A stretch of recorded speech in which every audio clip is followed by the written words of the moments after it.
Hello, comment ça va? Super contente de te retrouver pour un autre épisode de podcast. Je t'avoue que ce matin, il fait tellement beau, tellement chaud et il y a un festival ici au Costa Rica de conscience, d'art spirituel. Donc, j'ai quand même assez hâte de m'en aller là-bas ce matin. Mais en même temps, je suis super contente de te parler parce que je suis dans une très belle énergie puis il fait beau, il fait chaud. Je sais qu'on va avoir une belle journée. C'est la fête à Phil le 11 mars, la journée où est-ce que j'enregistre ce podcast. Je sais que tu vas l'écouter beaucoup plus tard, mais Phil, bonne fête. Parce que je sais qu'il va monter le podcast probablement dans les prochains jours, mais c'est correct, c'est la semaine de ta fête, mon chéri. Donc, j'avais envie aujourd'hui de te parler d'un sujet qui est vraiment important et c'est les 4 symptômes qui freinent tes ventes. Est-ce que tu es dans une période en ce moment où tu n'arrives pas à faire décoller tes ventes ou encore à les booster? Ça, je le vois autant chez les entrepreneurs qui débutent que, bon, me semble, je mets de l'énergie, puis je mets des efforts, puis ça décolle pas, ou encore des filles que ça va bien, ben dans le sens qu'ils ont une belle entreprise quand même. C'est peut-être des filles, des fois, qui font 100 000, 200 000 par année, mais c'est comme si leur chiffre d'affaires stagne. Puis ça peut être 300 000 aussi, mais c'est comme leur chiffre d'affaires stagne. Il me semble que ça fait 2 ans que je fais 300 000. Y a-t-il moyen là, que je franchisse un nouveau niveau, que je passe au prochain plafond, tu sais? Donc, on va parler de ça aujourd'hui. Puis, avec les ventes, ce qui arrive, c'est que souvent, on perd de l'énergie. On perd de l'énergie et c'est facile de se décourager parce qu'on essaie des affaires, on essaie de changer des affaires, puis là, finalement, on n'a pas plus de ventes et là, ben, on est un peu découragé. Un peu comme moi, hier, je suis partie, en fait, avec mon chum, une amie, on est allé en ville, un petit peu plus loin. On a pris l'autobus. On s'est rendu là-bas, c'est peut-être à 20 minutes en autobus. Et notre objectif, c'était de trouver des chaises pour la maison parce qu'on veut acheter 4 nouvelles chaises. Fait que là, on cherche nos chaises. Finalement, on réalise que le magasin qu'on s'est fait envoyer, c'est vraiment pas un magasin qui va nous permettre de trouver des chaises. Il n'y a pas grand-chose, il n'y a pas grand choix. Et là, finalement, on finit par s'acheter une petite poubelle parce qu'on avait besoin d'une poubelle à la maison puis du savon pour les mains qui est en spécial. Fait que déjà là, on est comme pas super satisfait de notre journée où on a l'impression d'avoir passé des heures. On est passé une bonne partie de la journée là-bas pour finalement ressortir avec une poubelle et le savon. Et là, c'est pas terminé, mon histoire. Mon histoire se poursuit alors qu'on arrive pour prendre l'autobus pour revenir à la maison. Et là, moi, j'échappe la poubelle et je casse la poubelle. Donc, finalement, on est revenu à la maison avec juste une bouteille de savon en spécial à 3 piastres. C'est cette espèce de sentiment-là, genre de semble que j'ai mis beaucoup trop d'énergie aujourd'hui pour peu de résultats. On s'attendait à ressortir avec des super de belles chaises pour notre maison. Finalement, on s'en ressort avec une poubelle puis du savon, puis finalement la poubelle à casse. Fait que là, on est comme ouais, ça n'a pas tellement été efficace. Puis des fois, c'est un peu ce sentiment-là qu'on va ressentir avec nos ventes. Il me semble qu'on a mis de l'énergie, on a mis du temps, on a fait du travail sur nos médias sociaux, on a fait plein de choses. Puis là, on est comme, ouais, je suis pas satisfaite des résultats par rapport à toute l'énergie que j'ai mis. Donc aujourd'hui, on va parler de ça. Puis un des gros problèmes, c'est que on fait des changements qui ne sont pas les bons. C'est comme si on changeait pas les bons éléments et ça nous fait perdre du temps, de l'énergie, c'est très décourageant. L'équivalent de moi qui est pas allé dans le bon magasin à la base, je suis pas allée à la bonne place. Fait que j'ai perdu du temps à ce magasin-là alors qu'au final, il y avait presque pas de chaise. Donc, je veux te parler aujourd'hui des symptômes, des signaux pour savoir c'est quoi qu'on surveille quand nos ventes vont pas comme on veut et qu'on veut modifier les bons éléments qui vont faire augmenter nos ventes, comme trouver le bon magasin, là. Comment est-ce qu'on fait pour savoir, OK, c'est ça qu'il faut que je change et non ça? Donc, j'en ai 4 symptômes que je veux te partager aujourd'hui et tu vas voir que de connaître ça, ça va faire une grande différence pour ton entreprise, pour faire décoller ou encore augmenter tes ventes. Symptôme numéro 1. Tu as de la difficulté à obtenir des nouveaux leads. Si tu vends des produits puis des services sur le web, une des choses les plus importantes, c'est d'aller acquérir des nouveaux leads.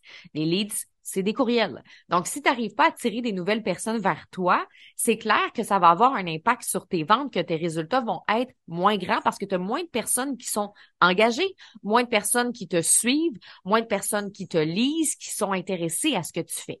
Donc, c'est vraiment important d'être consciente que le problème peut être à l'entrée. Parce que des fois, on remet en question notre offre, on remet en question, ah, ben là, les gens, ils n'ont pas acheté ma formation, c'est peut-être qu'ils n'aiment pas ma formation, ou là, on se remet nous-mêmes en question, est-ce que j'ai ma place? Ça n'a même pas rapport. Là, le problème, c'est l'entrée. Les gens rentrent pas. Fait que comment on peut faire pour les faire entrer? Je vais te donner un exemple de mon dernier lancement. Ça n'a pas été le plus facile. Je m'en suis très, très bien sortie quand même avec un lancement à 100 000. Mais honnêtement, si je n'étais pas forte en marketing puis que c'était pas un de mes talents, probablement que je m'en serais sortie à 30 000 là, à ce lancement-là. Fait que, tu sais, je suis contente d'avoir ce skill puis cette habileté de marketing parce que ça n'a pas été facile. Puis je vais t'expliquer qu'est-ce qui n'a pas été facile. Dans le fond, là, le dernier lancement des communicatrices flyées, les ventes, ça s'est bien passé. Fait que ça c'est mon immersion. J'avais fait une immersion de 2 jours où est-ce que je partageais comment créer ton plan de contenu pour 90 jours. Puis ça s'est super bien passé au niveau des ventes, dans le sens que j'ai vendu mon replay immersion, ça a bien été. Il y avait des gens qui se sont présentés. Le pourcentage de gens qui étaient présents était assez haut. Fait que ça a super bien été. Donc, le problème, c'est pas moi qui livre mon contenu. Le problème, c'est pas moi qui vends parce que je fais des ventes. Le problème, ça a été à l'entrée.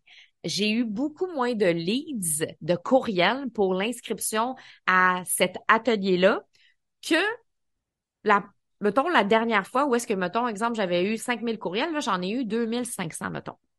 Fait que c'est sûr que si j'ai 2500 personnes qui s'inscrivent versus 5000, c'est clair que le chiffre d'affaires, les ventes vont être plus grandes normalement, là, tu sais. Si on a un bon processus de vente, c'est clair que si j'ai 5000 courriels, je vais avoir beaucoup plus de ventes que si j'en ai 3000 ou 2000. Parce qu'il y a plus de gens, donc plus de chances de vente.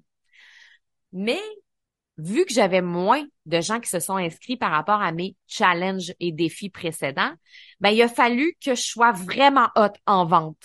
Et c'est là que j'ai sauvé mon lancement, puis que j'ai rajouté des trucs, puis que finalement, j'ai rajouté un 12 versements au lieu de 6 versements. J'ai rajouté le VIP pour que les gens aient accès à moi, puis ça a fait en sorte que finalement, j'ai été capable de faire 100 000 quand même, malgré le fait que j'avais pas 5000 personnes qui se sont inscrites, mais vu que je savais que le problème s'est passé à l'entrée, j'ai pu réajuster certaines choses.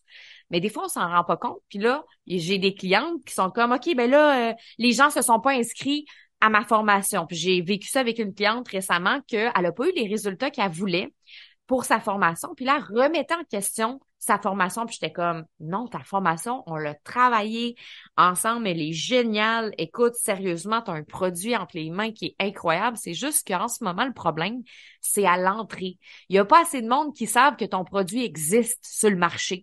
On ne te connaît pas assez. En ce moment, tu parles au même monde tout le temps qui sont les gens qui te suivent sur tes médias sociaux, mais t'es pas allé plus loin. Fait que là, on a besoin d'aller travailler tes leads pour que tu amasses des nouveaux courriels pour que ton prochain lancement, boum, tu sois capable d'avoir des bons résultats, mais ton produit est excellent. Donc, c'est important de reconnaître les bons symptômes et moi, par exemple, dans mon lancement, ou si je regarde ma cliente que je te parle, c'était ça le problème. Le problème, c'était avoir de la difficulté à obtenir des nouveaux leads. Et là, je le sais qu'il n'y a pas tout le monde présentement qui écoute le podcast qui ont des leads ou qui ont une liste de courriels. Moi, j'ai envie de te dire, hurry up. Tu sais, dépêche-toi. Mais pas dépêche-toi pour te mettre une pression. Là, on s'entend. Là, mon objectif, c'est jamais de mettre la pression. Je déteste mettre de la pression, mais je pense que c'est important en 2023 d'avoir une liste courriel, surtout qu'en plus, les médias sociaux nous irritent de plus en plus. Moi, j'en ai parlé dans mon épisode de podcast il y a pas très longtemps. On voit de plus en plus de gens quitter tranquillement les médias sociaux ou changer, modifier leur relation avec les médias sociaux, que ce soit Émilie Robidas qui avait annoncé récemment, Émilie Robidas qui est dans Body, qui avait annoncé récemment qu'elle avait envie un peu de changer sa relation avec les médias sociaux parce qu'elle faisait beaucoup de stories où elle montrait beaucoup ce qui se passait dans sa vie, puis elle avait besoin de retrouver le côté un petit peu plus personnel dans sa vie. Elle avait besoin de plus d'intimité, fait qu'elle a changé un peu de la façon qu'elle amène ses stories. Maintenant, c'est plus du inspirationnel, de l'éducationnel. Il y a aussi Alex Martel qui a annoncé, il y a de ça quelques jours, qu'elle quittait les médias sociaux, puis elle veut se concentrer sur ses projets créatifs, puis elle trouve que les médias sociaux prennent trop de place. Puis, tu sais, je pense que de plus en plus, on est là-dedans. Moi aussi, je suis en train de prendre des décisions présentement par rapport aux médias sociaux et je suis contente d'avoir une liste courriel parce que si à un moment donné, je décide que je tire la plug à Facebook ou je tire la plug à Instagram, ben, j'ai ma liste courriel où est-ce que je peux continuer d'envoyer les gens où je veux. Je peux continuer de communiquer avec les gens qui me suivent. Je peux continuer de les emmener à mon podcast ou encore à des ateliers spéciaux. Donc, moi, je pense que c'est rendu tellement important d'avoir une liste courriel présentement parce que c'est ça qui peut te permettre vraiment de garder un lien avec ton audience sans être dépendant des médias sociaux. Donc, je pense que si ton problème il est là, ben tu peux développer une stratégie pour amasser des leads. Si tu en as des leads, mais que tu n'arrives pas à en avoir plus, ben ça peut être une stratégie pour augmenter ta visibilité. Ça peut être aussi le podcast, ça peut être le SEO. Donc, il n'y a pas juste une seule stratégie, mais je pense que ce qui est important, c'est que si ton symptôme, c'est que l'entrée, il y a quelque chose qui se passe à l'entrée, les gens entrent pas assez dans ton univers, faut que tu penses à quelque chose pour ça parce que c'est ça qui va nuire à tes ventes présentement. Deuxième symptôme que je veux te parler, c'est ta communication. Est-ce que ta communication est bien ciblée? Parce que des fois, le symptôme numéro 2, c'est que notre communication n'est pas assez bien ciblée. Et c'est super important que notre communication soit bien ciblée et précise quand on veut vendre un produit ou un service. Puis ça, ben, tu sais, c'est mon cheval de bataille. J'en parle partout. C'est ma force. C'est ce que j'enseigne. Et l'erreur, c'est qu'on essaie soit d'être trop large ou trop haute. Notre message est trop haut. Et là, je vais l'expliquer un peu, mais exemple. Tu veux aider les femmes à trouver leur mission de vie. C'est super large. Puis ce que je disais avec une de mes clientes récemment, c'est que si ton message est trop général, si ton message est trop global comme ça, tu te bats contre qui? Contre Google puis YouTube. Les gens peuvent écrire dans Google comment trouver sa mission de vie. Puis là, ils vont trouver plein d'articles de blog, des podcasts, plein de contenus d'information et même chose quand on arrive sur YouTube. Quand on arrive sur YouTube, tu écris comment trouver ta mission de vie, puis là, tu as plein d'affaires. 3 étapes pour trouver ta mission de vie. Pourquoi la mission de vie est importante? Et là, tu trouves plein d'affaires. Et là, on veut pas se battre contre YouTube ou Google parce que c'est impossible de gagner. Donc, si tu veux pas te battre, puis justement que ce soit plus léger, il faut vraiment que tu trouves une façon de communiquer ton message le plus facilement possible et le plus précisément possible. Avant que la personne réalise qu'elle a besoin de trouver sa mission de vie, mais des fois, elle a juste besoin de motivation puis de plaisir au quotidien. Des fois, on essaye de parler aux gens comme si elle était déjà là où on veut l'amener. Dans le sens que, mettons, toi, c'est ça ta force d'aider les femmes à trouver leur mission de vie. Mais elles le savent peut-être même pas qu'en ce moment, elles ont besoin de trouver leur mission de vie parce qu'elles souffrent au quotidien. Elles sont même pas rendues là dans leur pensée, dans leur mindset, elles sont même pas rendues là. Donc, ce qui est important, c'est qu'il faut parler à notre cliente là où elle est présentement et non là où on veut l'emmener. Donc, qu'est-ce qu'elle a de besoin, ta cliente, aujourd'hui? Qu'est-ce que ça lui nuit de pas avoir sa mission de vie au quotidien, genre dans le day-to-day? Et là, ben, je l'ai dit tantôt, peut-être que dans le fond, ta cliente, elle a juste besoin présentement de motivation et de plaisir au quotidien. Et que si tu lui proposes quelque chose en lien avec ça, un cadeau de connexion en lien avec 3 étapes pour retrouver ta motivation et ton plaisir au quotidien, elle va se dire, oh my God, c'est exactement ça. Puis que tu lui parles dans tes communications en lui disant, as-tu l'impression des fois que t'as pas de motivation dans tes journées? T'as pas de fun. T'as l'impression que toutes les journées se ressemblent. Le matin, tu te lèves, puis t'as pas de grande motivation. T'as pas de flamme à l'intérieur de toi. Peut-être que t'en as déjà eu une. Il y a peut-être eu des moments dans ta vie où tu t'es levé, puis t'étais animé, puis que t'étais passionné. Mais là, on dirait que depuis un certain temps, tu l'as pas, cette flamme-là. Tu fais ton café chaque matin. Tu te prépares pour faire ce que tu as à faire, mais il manque quelque chose en dedans. Ça vibre pas. Et ça a un impact avec ton chum, ça a un impact avec tes enfants. T'aimerais-tu ça retrouver le fun? Puis que le matin, tu te lèves, puis qu'il y ait des petites étincelles en dedans de toi, là, puis t'es « Oh my God, j'ai le goût de commencer ma journée, puis je suis motivée, puis je sais où je m'en vais. » Mais moi, c'est ça que je veux te proposer dans mon cadeau, où est-ce que je te partage 3 outils pour retrouver ton plaisir au quotidien, puis ta motivation, puis ça va avoir un impact sur toute ta vie, tu sais. Et là, la personne, quand elle va télécharger ton cadeau, là, elle va découvrir que ce qu'elle a de besoin, dans le fond, c'est de trouver sa mission. Mais c'est pas en lui disant qu'elle a besoin de trouver sa mission qu'elle va se sentir interpellée au départ, parce qu'elle est même pas en train de penser à ça. Elle, là, le matin, elle est pas motivée, elle a pas de fun. Elle est même pas en train de penser, ah, c'est peut-être ma mission de vie. Elle pense même pas à ça, elle a juste pas de fun, présentement. Puis elle est tannée de ça. Fait qu'il faut vraiment parler de la bonne manière à notre clientèle et en même temps, il y a plusieurs communications pour vendre. Il y a la communication pour obtenir des leads. Donc ça, c'est un peu l'exemple que je t'ai donné. Si tu veux, par exemple, que quelqu'un télécharge ton cadeau gratuit, ben c'est important que ta communication soit super précise.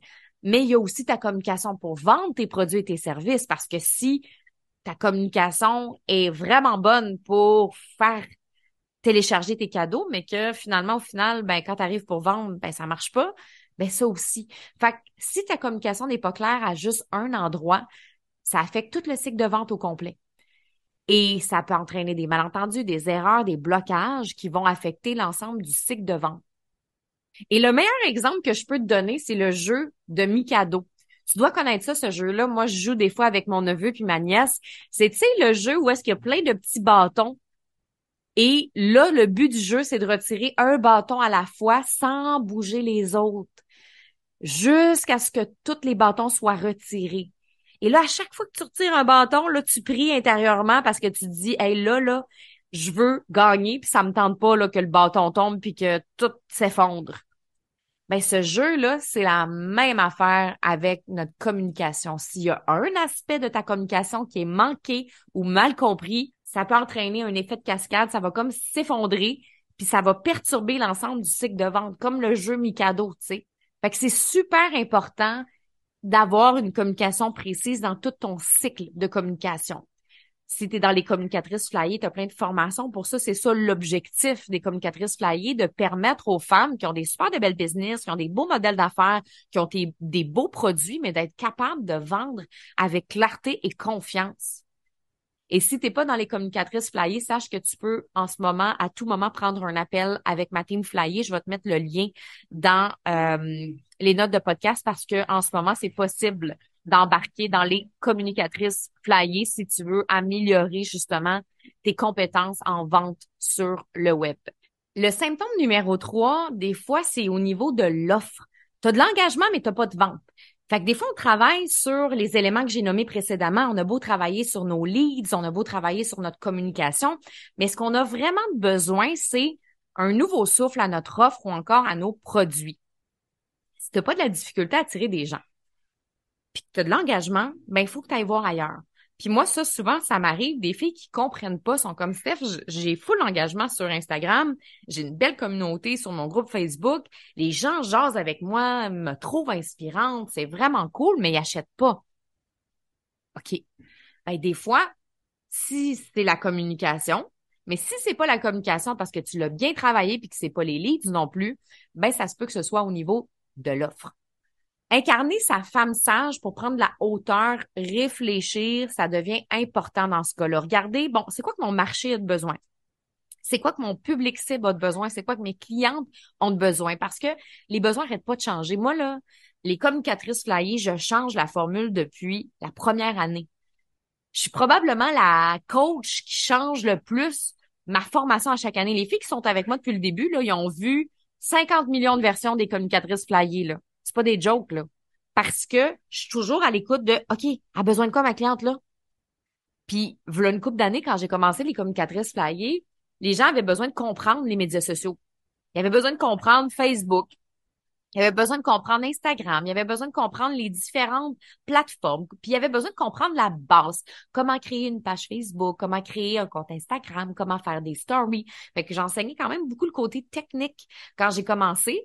Puis à un moment donné, ben premièrement, moi, c'était plus aligné avec moi, mais aussi c'est que là, les gens commençaient à être bons sur les médias sociaux. De plus en plus de gens étaient sur les médias sociaux, avaient déjà leur page Facebook, avaient déjà leur compte. Fait que j'avais plus besoin d'enseigner ça. Fait que là, j'ai commencé à enseigner un peu comment créer du contenu de qualité. Fait que là, j'ai enseigné ça, puis les gens avaient besoin de ça. Puis là, à un moment donné, ça a évolué. Là, l'algorithme est devenu de plus en plus dérangeant. Fait que là, j'ai commencé à enseigner ces choses-là, comment déjouer l'algorithme. Mais là, je me suis rendu compte que les filles commençaient à vivre des inconforts émotionnels avec les médias sociaux. Soit ils trouvaient ça trop long, soit ils trouvaient que ça prenait de la place dans leur vie, que ça grugeait leur énergie, que ça avait un impact dans leur vie sociale avec leurs enfants, avec leur famille, que ça devenait des fois une dépendance. Fait que là, j'ai commencé à ajouter cet aspect-là un petit peu plus. OK, les médias sociaux, on veut que ça prenne quelle place dans notre vie, dans notre entreprise, comment on peut le travailler plus intelligemment. Là, en ce moment, on est dans une formule vraiment comme ça dans les communicatrices flyées, c'est que oui, communique avec cœur et impact pour vendre, mieux attirer, mais oublie-toi pas comme femme. Puis oublie-toi pas aussi dans ta relation que tu veux avoir avec les médias sociaux. Fait que ça a full évolué parce que j'ai été à l'écoute de ma cliente depuis le début, puis ça va encore changer. L'année prochaine, je suis en train de changer des choses pour les communicatrices flyées. C'est comme ça à chaque année. Je veux toujours que ce soit meilleur, optimisé au goût du jour, puis en lien avec les besoins des gens. En ce moment, là, comme je te disais tantôt, de plus en plus de gens sont écœurés des médias sociaux. Fait que je l'aborde dans mes formations, je l'aborde dans mes accompagnements. Je ferai pas semblant qu'on ressent pas ce symptôme-là ou ces sensations-là. Donc, c'est super important d'être à l'écoute. Notre marché change tout le temps.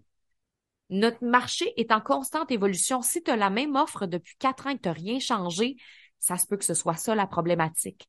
Donc, on a besoin vraiment de prendre la hauteur. Peut-être que notre offre manque de peps, de créativité qui est plus en phase avec les tendances actuelles. Donc, c'est super important. Par contre, j'ai le goût de te faire un warning. Des fois, là, on a juste besoin de faire un petit fine-tuning. Combien de fois, moi, j'ai dit, ah, je vais tout effacer les communicatrices flyées, puis je change tout ça, puis je crée quelque chose de nouveau. Non, la formule est full gagnante. Les communicatrices flyées, ça marche. C'est quelque chose que j'ai créé qui va bien. C'est juste des fois un petit fine-tuning. Redonner un coup de peps à ce qu'on a déjà, mais pas tout effacer au complet, puis recommencer, puis créer quelque chose de complètement nouveau. C'est correct des fois de le faire, puis des fois on a besoin de le faire, mais il faut pas penser que c'est juste ça la solution. Puis justement, je suis allée dans un magasin seconde main avec une amie, puis mon amie, elle, c'est ça sa force. Elle fait revivre des morceaux de vêtements qui ont l'air de rien. Des fois, je vois ces morceaux qu'elle sort, puis je suis comme, ah ouais. Puis elle les pimpe, là. N'importe qui veut les acheter après, là. Fait qu'elle pourrait acheter une robe noire qui est super simple à pimper, puis avec une ceinture qui est super stylisée, ou acheter une chemise qui a l'air terne, puis là, elle va la teindre. Elle peut acheter une camisole simple, puis ajouter des broderies. C'est fou parce que son imagination s'active devant ces vêtements-là, puis c'est exactement ça qu'on peut faire avec notre offre. On prend une offre qui est fade, on prend une offre qui est simple, on prend une offre qui a besoin d'amour, puis on sort des sentiers battus, on ajoute une petite touche, on bouscule les codes, on change des trucs, on ajoute quelque chose, puis ça fait toute la différence. Des fois, c'est juste du renouveau qui peut faire vraiment toute la différence. Symptôme numéro 4, tu te sens inconfortable avec la vente. Des fois, la vente, ça donne mal au ventre à certaines femmes. Et il y a beaucoup de femmes qui se sentent mal à l'aise avec la vente parce qu'on a été exposé dans les dernières années à une vente masculine, agressive.